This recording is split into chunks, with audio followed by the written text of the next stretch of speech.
Oke. Izin sudah terlihat Bapak Ibu? Oke, terlihat. Ya, sudah Bapak. Oke, Bismillahirrahmanirrahim. Assalamualaikum warahmatullahi wabarakatuh. Selamat selamat pagi Prof. Darwan dan Budian dan Bapak Ibu rekan-rekan yang ada di kesempatan hari ini. Pada hari ini saya akan sedikit membahas tentang sebuah kajian di pemrograman berorientasi objek, yakni materi tentang polimorfism. Ini adalah pertemuan ke-6, jadi diharapkan Bapak Ibu sudah memahami apa yang sudah disampaikan di pertemuan sebelumnya. Izinkan saya untuk sedikit menyebutkan tujuan pembelajaran kita pada hari ini. Itu terdiri dari 3. Diharapkan mahasiswa itu mampu memahami polimorfisme dalam konsep PBO. Yang kedua adalah mahasiswa mampu menerapkan polimorfisme dalam bahasa pemrograman Java. Dan yang ketiga adalah mahasiswa mampu membuat solusi pemecahan masalah dari kasus yang diberikan menggunakan konsep polimorfisme dalam bahasa Java. Ini adalah sub CPMK kita, yakni sub CPMK-nya adalah mampu menjelaskan dan menerapkan konsep dasar pemrograman berorientasi objek.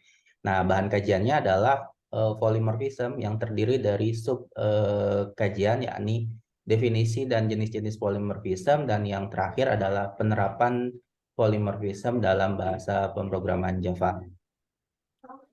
Referensi kita pada hari ini silakan nanti Bapak Ibu bisa melihat di referensi ini, bisa di-download di internet, dan ini terutama yang ketiga, yakni dokumentasi dari Java-nya bisa Bapak Ibu baca. Oke, kita mulai sedikit dengan refleksi dari gambar ini. Kira-kira apa yang Bapak Ibu pahami? Ada seorang wanita ya, terus kira-kira bagaimana? Mangga silakan Bu Penny mungkin bisa memberikan Gimana, Pak? pendapat. Pak, boleh diulang pertanyaannya, Pak? Kayaknya ada Ya. sedikit gangguan sini, Pak. Oke, kira-kira dari gambar ini apa yang Ibu kira-kira tangkap seperti apa ya? Atau bagaimana penjelasan Ibu memandang gambar ini, Bu?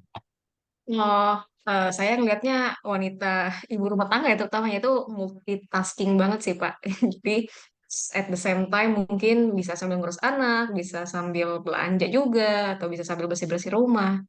Gitu sih, Pak, yang saya lihat. Oke, nah itu sebenarnya adalah analogi dari polymorphism sendiri. Jadi orangnya itu satu, tapi dia itu suatu waktu, sometimes dia bisa melakukan pekerjaan sebagai ibu rumah tangga, suatu waktu lagi dia bisa mengerjakan pekerjaan di kampus, dan satu waktu lagi dia bisa ngapain. Jadi multitasking. Nah, itu adalah analogi dari polymorphism. Nanti kita lihat lagi gambar yang berikut ini. Kalau tadi itu orangnya satu, kalau ini orangnya itu banyak.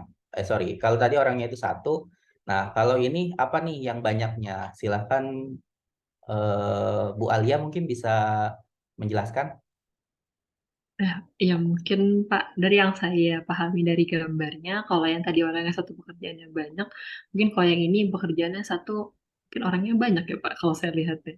Ya, oke, terima kasih Bu Alia. Nah, ini sebenarnya adalah konsep-konsep analogi dari polymorphism dalam kehidupan sehari-hari. Jadi, ada yang orangnya itu satu, tapi mengerjakan banyak hal, terus ada yang banyak hal dikerjakan oleh banyak objek juga. Nah, itu adalah analogi dari polymorphism.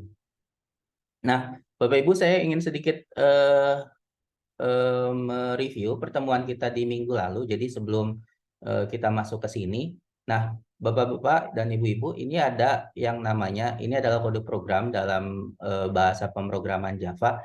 Jadi ini adalah namanya kelas, itu diawali dengan tulisan kelas biasanya di depannya, dan ini yang diawali dengan void atau int ini kita namakan sebagai metode. Jadi nanti setelah ini saya akan minta yang samanya itu apa. Nanti silakan Bapak Ibu disampaikan apakah yang samanya itu metodenya atau kelasnya dan sebagainya. Saya ingin sedikit masuk dulu sebelum kita masuk tentang polymorphism, yakni polymorphism itu apa. Nah, saya yakin Bapak Ibu yang basic keilmuannya sains itu pasti polymorphism itu terdiri dari volley dan Morse. Artinya banyak dan bentuk. Jadi bentuknya banyak. Kurang lebih itu yang Bapak Ibu mungkin pahami tentang polymorphism secara sederhana. Jadi polymorphism adalah salah satu konsep dasar dalam pemrograman berorientasi objek.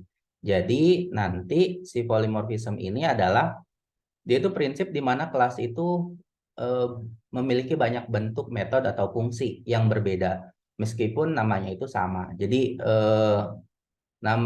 bentuknya itu berbeda meskipun namanya itu sama. Nah, maksudnya itu seperti apa?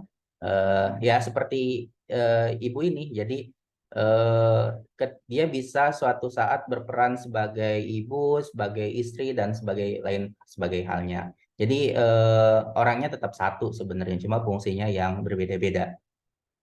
Ini adalah analogi lagi. Kalau misalnya ini adalah colokan listrik, nah kalau kita misalnya di Indonesia, pasti kan bentuk colokan listriknya itu seperti ini. Tapi ketika kita ke luar negeri, ada colokan yang seperti ini, dan seperti ini. Jadi bentuknya banyak, padahal sebenarnya dia itu adalah fungsinya sama, yakni colokan listrik. Kalau tanpa polymorphism, berarti kita harus membentuk colokan listrik pertama, colokan listrik kedua, colokan listrik ketiga, dan colokan listrik keempat. Dengan polymorphism, kita cukup bentuk satu, yakni colokan listrik, di mana colokan listrik ini punya parameter. Jadi suatu saat dia bisa digunakan untuk ke sini, dia bisa digunakan untuk ke sini, dan ke sini. Jadi kalau tanpa polymorphism, kita harus membuatnya menjadi banyak, tapi kalau dengan polymorphism kita cukup buatnya menjadi satu kode programnya, namanya sama, jadi tinggal fungsinya saja yang kita bedakan seperti itu. Itu tentang polymorphism. Nah, polymorphism di Java itu terbagi menjadi dua. Yang pertama itu melalui method overloading dan yang kedua melalui yang kita namakan sebagai method overriding. Nah, kalau method overloading dia itu sebuah kelas, dia memiliki banyak metode atau fungsi yang namanya sama. Kalau overriding kelasnya itu berbeda tetapi nama metodenya sama. Jadi misalnya saya punya metode namanya makan, terus Bu Alia juga punya metode fungsi namanya juga makan. Nah kan saya dan Bu Alia itu entitas yang berbeda seperti itu. Itu tentang overloading dan overriding. Saya ingin sedikit masuk lagi ke analogi lagi sebelum kita masuk ke sebenarnya di kode programnya itu seperti apa tentang polymorphism. Jadi saya review lagi, ini adalah polymorphism, yakni penerapan yang kita namakan sebagai overloading. Jadi parameternya yang berbeda tetapi dalam satu kelas yang sama. Jadi colokan 1, colokan 2, colokan 3, colokan 4 digabungkan menjadi satu colokan tetapi parameternya yang berbeda. Nah, yang kedua itu adalah overriding. Overriding itu adalah sama tapi ada di dalam kelas yang berbeda. Misalnya seperti ini. Orang tua misalnya punya fungsi namanya makan, fungsi berjalan dan sebagainya. Nah, si ibu juga punya fungsi berjalan. Si anak juga punya fungsi namanya berjalan seperti itu. Ini adalah konsep sebenarnya adalah lanjutan dari konsep di minggu lalu tentang pewarisan. Jadi apa yang dimiliki oleh si orang tua itu si anak pasti memilikinya. Tapi tidak semua yang dimiliki si anak, si orang tua itu memilikinya seperti itu. Kita akan masuk ke kode programnya. Nah, ini adalah contoh polymorphism. Yang pertama adalah method overloading. Kita lihat Bapak Ibu, ini adalah metode void function, float function dan float function. Namanya itu kan sama Bapak Ibu, function, tapi parameternya berbeda. Ini ada tanpa ada parameter, ini ada parameter, tapi tipenya itu berbeda ya. Ini kita namakan sebagai overloading. Jadi sama di dalam satu kelas. Misalnya seperti ini juga sama Bapak Ibu, ini adalah display, ini juga ada display. Cuma yang ini parameternya itu adalah INTA dan yang ini parameternya adalah string A. Jadi parameternya berbeda, tapi namanya sebenarnya sama. Nah, kalau overriding itu sama tetapi dia di kelas yang berbeda. Ini ada kelas namanya mobile OS dan ini ada kelas namanya Android OS dan iOS. Nah, kita lihat di sini kelas ini terdiri dari kode program ini terdiri dari 3 kelas, tapi dia punya metode atau fungsi yang sama, yakni display. Nah, si display ini sama kan dengan ini sama, dengan ini juga sama. Nah, dia sama tetapi di kelas yang berbeda itu kita namakan sebagai overriding. Nah, ini adalah contoh kode programnya. Kira-kira yang samanya apa ya? Boleh Bu Feni lagi mungkin. Kira-kira yang sama apa ya? Maaf Pak, kayaknya tadi saya kelewat deh Pak. Tulisan yang sama kira-kira apa ya? Welcome mungkin ya, sama ya. Ini Eh sama dengan, sama oh dengan yang di welcome bawahnya yang ya. ini juga ya kan? Oke, ini Welcome. juga, ya, ini juga edition Edition number. number berarti ya. Ya, dengan edition number juga sama, cuma parameternya yang berbeda ya. Ini yang kita namakan sebagai overloading gitu. Nah, cara ngaksesnya silakan nanti Bapak Ibu bisa ketik kode program ini. eh, Sebenarnya sudah di-share di Google Classroom, jadi tinggal diketik, lalu dicoba di running hasilnya seperti apa. Nanti kita diskusi lagi setelah Bapak Ibu menjalankan program ini di kode program Java-nya seperti apa. Lanjut, nah kalau yang tadi samanya di dalam satu kelas yang sama, ini sama-sama juga welcome, tetapi ini ada di kelas kalkulator standar dan ini welcome yang ada di kelas kalkulator saintifik. Karena ini sama, metodenya sama, tapi di dalam kelas yang berbeda, berarti kita namakan sebagai overriding, seperti itu. Jadi, nah, sebenarnya ini adalah konsep dari pewarisan. Jadi, si kalkulator standar ini dia berperan sebagai induk karena ada kata kunci extend di sini. Jadi, si kalkulator saintifik ini adalah induknya dari kalkulator saintifik adalah anak dari kelas induk yakni kalkulator standar. Jadi, ada konsep pewarisan di sana. Berarti ini kurang lebih analoginya ini adalah orang tua, ini adalah anaknya. Seperti itu konsep dari polymorphism ini. Ini juga ada kode program, silahkan nanti diketik dan dijalankan. Hasilnya seperti apa, nanti kita diskusikan di pertemuan selanjutnya. Ini juga kode programnya sama, cuma ada yang dimodifikasi sedikit. Jadi mohon nanti Bapak Ibu untuk menampilkan hasil dari program ini ketika di running seperti apa. Nanti kita akan diskusikan hasilnya seperti apa. Ini adalah referensi kita. Bagi yang ingin membaca lebih dalam, bisa baca di referensi yang ini.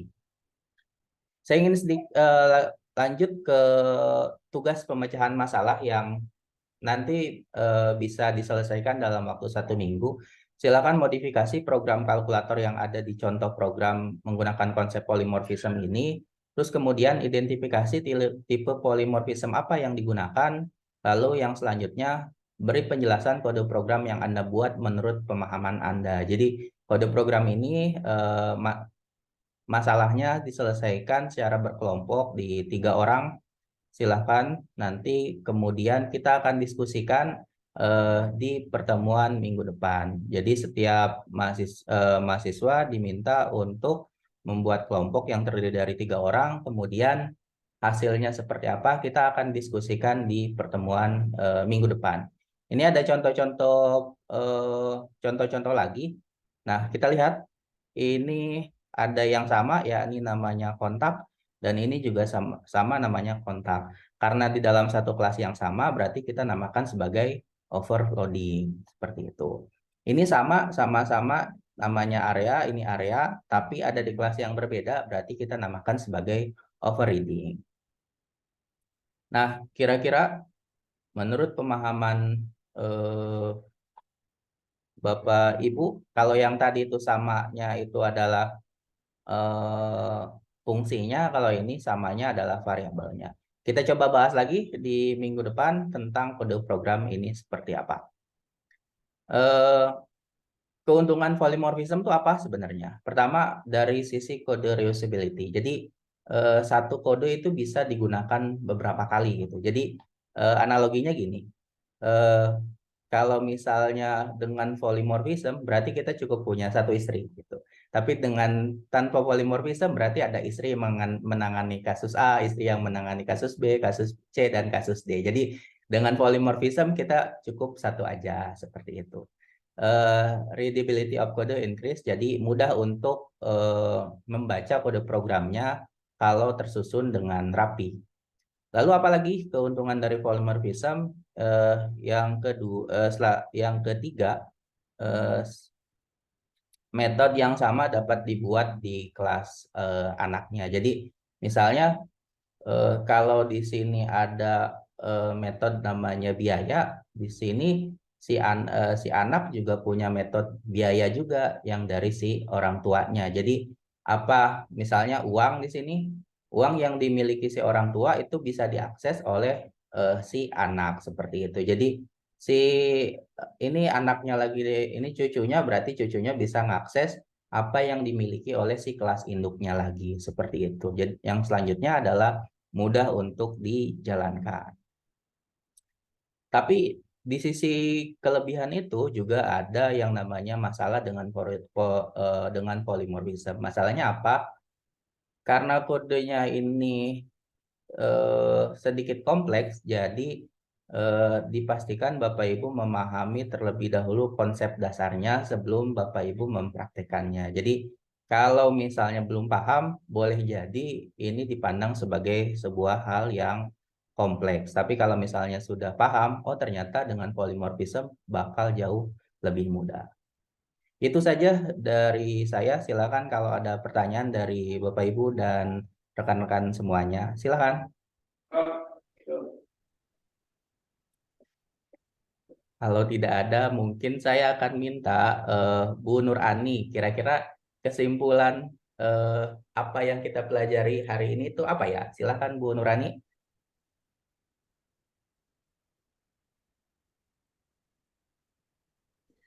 Saya masih banyak kurang pahamnya, Pak. Mungkin saya nanti pelajari kembali slide Bapak dulu. Mohon Oh, maaf ya, Pak. oke, terima kasih Bu Nurani. Jadi nanti silakan dipelajari lagi apa yang sudah dibahas pada pertemuan hari ini. Karena kita ada penguatan diskusi kelompok, nanti silakan didiskusikan lewat kelompok. Jadi bagi yang sudah bisa eh, belajar bareng dengan mahasiswa yang atau rekannya yang belum bisa. Dan bagi yang belum bisa belajar bareng ke yang sudah bisa. Jadi itu adalah fungsi dari belajar kelompok, kenapa tugasnya diberikan secara kelompok. Itu saja. Kesimpulannya adalah polymorphism adalah bentuknya itu banyak, tetapi dalam nama yang sama. Nama yang sama, bagaimana program bisa mengeksekusinya? Karena si program tersebut parameternya itu yang berbeda. Jadi ada parameter yang berbeda dari polymorphism itu. Itu saja dari saya untuk pertemuan hari ini. Terima kasih buat rekan-rekan atas kesediaan untuk mendengarkan materinya, dan terima kasih untuk Pak Prof. Darwan dan Bu Dian. Mohon arahan dan masukannya. Terima kasih. Wassalamualaikum warahmatullahi wabarakatuh. Salam sehat selalu. Waalaikumsalam Waalaikumsalam warahmatullahi warahmatullahi wabarakatuh. wabarakatuh. Baik, terima kasih Pak Taufik untuk waktunya 18 menit. Ini paling berbeda ya di antara peserta yang lain. Ini menggunakan waktu dengan baik. Baik, langsung saja kepada Prof. Darwan. Dipersilahkan Prof untuk memberikan masukan. Baik, semuanya luar biasa, termasuk Pak Taufik. Ya. Saya memberi catatan kecil. Pertama soal tujuan. Tadi semuanya mampu, mampu, mampu. Coba Bapak perhatikan pasangannya. Kalau itu memahami gitu, itu kata mampu memahami itu bagus. Tapi kalau itu menerapkan, itu bisa diganti dengan terampil. Ya, saya terampil menerapkan. Karena mungkin juga yang lain gitu. Ini coba nanti dilihat pasangannya sehingga secara kognitif dan psikologis itu beda. Jadi para mahasiswaku misalnya tujuan pertama Anda mampu memahami. Tapi tujuan kedua jangan lagi mampu menerapkan, terampil menerapkan. Meskipun mampu menerapkan dengan terampil menerapkan itu pemaknaannya dalam realitas itu akan sama. Tapi persepsi orang gitu ya, terampil itu levelnya agak sedikit lebih tinggi dan cenderung aplikatif gitu. Yang kedua, tadi Bapak membuat menyajikan gambar colokan-colokan itu ya.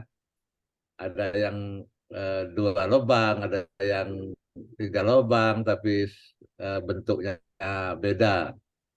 Kalau ini untuk membekali mahasiswa gitu, bisa jadi ditambahkan yang universal. Ini terpisah-pisah, tapi ada yang universal yang bisa dibawa ke seluruh benua. Bapak bisa nambahkan, tapi yang universal itu harganya lebih mahal misalnya.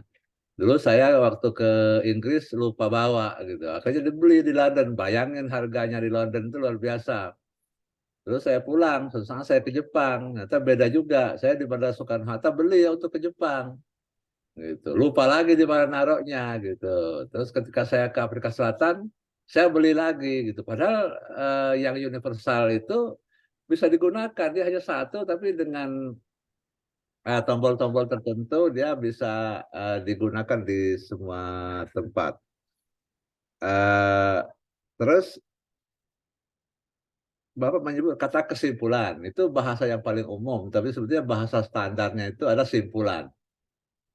Karena kesimpulan itu proses menarik kesimpulan. Ya. Jadi, tapi di banyak tempat juga ada yang menggunakan kata kesimpulan, tapi kesimpulan itu secara nisbi bukan bahasa baku. Yang bahasa baku itu adalah simpulan. Dan komentar saya kepada masing-masing Bapak dan Ibu tadi sebetulnya berlaku untuk semua. Meskipun komentar saya belum tentu benar, tapi saya berkomentar untuk hal-hal yang saya yakini benar. Selamat untuk Pak Taufik dan selamat untuk semua. Assalamualaikum warahmatullahi wabarakatuh. Waalaikumsalam warahmatullahi wabarakatuh. Terima kasih Waalaikumsalam Prof atas warahmatullahi saran. wabarakatuh. Baik, terima kasih banyak Prof Darwan atas masukan dan juga saran serta arahan kepada Bapak Ibu peserta. Mudah-mudahan Bapak Ibu peserta nanti dapat mengaplikasikan apa yang menjadi masukan dalam proses pembelajaran Bapak Ibu sehingga nanti Bapak Ibu dapat terapkan di kampus Unsika seperti itu ya Bapak Ibu ya. Ya baik.